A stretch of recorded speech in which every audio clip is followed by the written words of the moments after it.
There's a lot of talk about the burden of proof, and I just wanted to point out firstly that you cannot prove the non-existence of a thing. And naturalists accept this. But the problem is when you invoke God as an explanation for that, what you're doing is you're invoking something that is inherently inexplicable. Thereby, you're not solving the problem, you're not explaining anything, you're confounding the problem. You have more to explain. And I just want to ask you, do you think that invoking God as a hypothesis about natural things or the origin of life or the origin of the universe, I think that's an advancement to knowledge?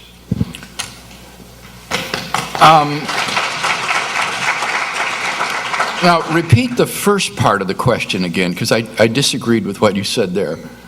It is impossible to prove the impossible to prove something does not exist. That's silly. Of course you can prove something does not exist. We can prove, for example, that there are no living Tyrannosaurus Rex on the face of the earth. We can prove that there are no Muslims of the United States Senate. Or, as Dr. Shook says, if you can show that something is a self-contradiction, he's in the House. Yeah.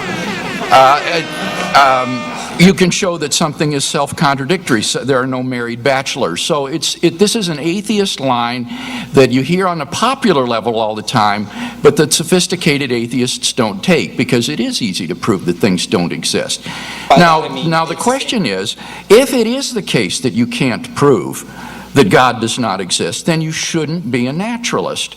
You should be some sort of agnostic or something, but you shouldn't go around saying things like, nature is all there is. There is nothing beyond matter and energy. There is no supernatural reality, because those claims exceed what you yourself say you can prove. So you need to make more modest claims about your position that are more simply agnostic or something, and find a new name rather than naturalism, because that isn't something that you can sustain the burden of proof for. Now, the last part of your question assumed that I was presenting God as some sort of an explanatory hypothesis. And if you look at my arguments, they're not like that. These are deductive arguments. Now, what that means is that if the premises are true, that the conclusion follows logically and necessarily. Whether you like it or not, whether you think it's explanatory or not, it doesn't matter.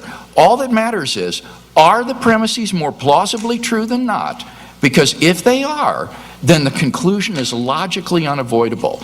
And so, yes, I think they definitely represent an increase in knowledge. This is an example of deductive logical reasoning, and it can't be impugned by saying that it's not some sort of explanatory inference to the best explanation or something of that sort.